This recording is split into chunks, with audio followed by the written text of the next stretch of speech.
André Azoulay is the archetypal princely advisor. Diplomatic, discreet and politically adept. He's familiar with the corridors of power not only in Morocco but across the international scene. Azoulay's determination to bring together the people of the Mediterranean led to his appointment as president of the Anna Lindh Foundation, a network which promotes dialogue among countries of the region. Being a Jewish advisor to the Muslim King of Morocco, he is uniquely positioned to press for the building of a Palestinian state, which recognizes the existence of Israel. Mr. Azoulay, welcome to Euronews. What do you think are the main strategies which have to be implemented with regard to the Mediterranean Union? En vue de l'organisation de l'Union pour la Méditerranée. Il faut d'une part the feeling that one side is granting something to the other must be replaced with a sense of parity. And once the technicians, the bureaucrats, the politicians have finished talking, you also have to think about the men and women you want to draw up the future. Il faut aussi penser aux hommes et aux femmes dont on veut dessiner le futur. Donc il faut que ces hommes et ces femmes These men and women have to be committed ideologically, politically, culturally and socially. The economic dimension is very important. Talking about business and trade, but in the end what's missing in Europe is a political dimension, even in the Maghreb. Moi, je suis moins pessimiste que vous. I'm less pessimistic than you are. On the contrary, I think right now that we're in the process together of recreating a new momentum for the Euro-Mediterranean. It's not a gimmick, a measure which would be a luxury for some people or other. It's a must, a political imperative, a human imperative.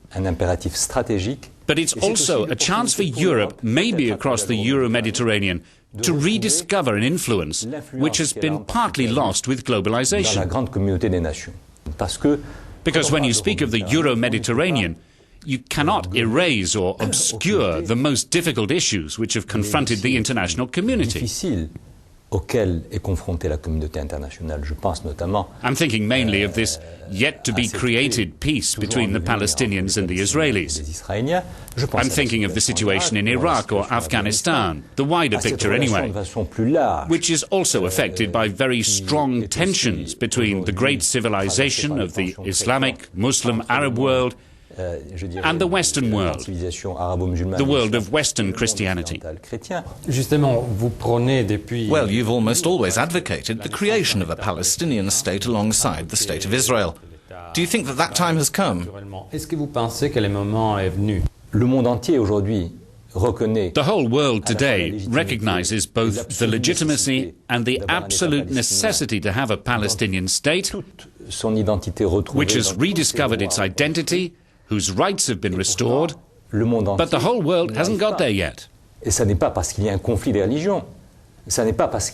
that's not because there's a conflict of religion, not because there are religious and political leaders who have wrongly wanted to channel our respective beliefs and religions. Ont voulu instrumentaliser nos convictions respectives, nos religions respectives, quand dans cette logique by that logic, we're all hostages to some kind of buyout, a takeover bid for our spiritual domain, for our private convictions. You know, whatever, Muslim, Jew, Christian, in the end, we all answer to the same one up there. The way I was brought up in the town of Essaouira in southern Morocco as a Moroccan Jew was to look out for my neighbor. And my neighbor was a Moroccan Muslim. Today, in my mind, he's a Palestinian. And this neighbor must benefit from all the same rights as me. So what I'm pushing for today, just as I did yesterday and as I will tomorrow, is for a Palestinian state. I'm also fighting to protect my true beliefs. If not, it wouldn't make sense. Well, when Pope Benedict visited France recently, the question of a positive secularism was raised. Doesn't what you just said reflect that concept a little? What do you think think about the idea of positive secularism? Ça réfléchit un peu ces concepts, vous ne trouvez pas? Qu'est-ce que vous pensez de cette idée de la laïcité positive? Je ne peux qu'y adhérer. I can only subscribe to it. But I think everyone among us must be driven by the will to do everything to ensure that these choices are not simply theories and rhetoric. We all have to apply them to our daily lives, and we must be committed to them. Dans nos engagements, dans nos responsabilités. Le Maroc a été un des premiers pays. Morocco was one of the first countries among the Maghreb and Arab world to instigate a process of democratic reform.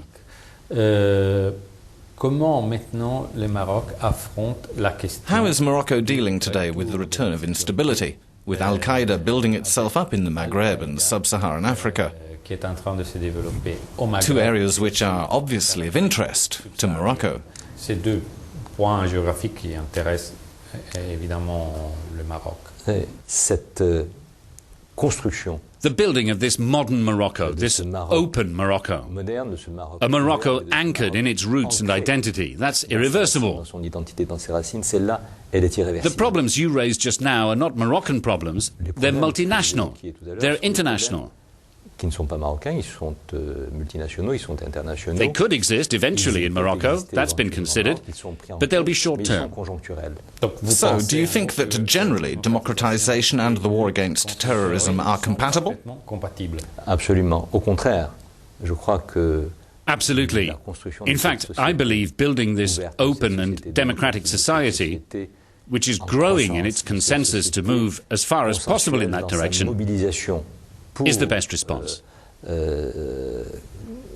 Aller le plus loin possible dans cette direction est la meilleure réponse.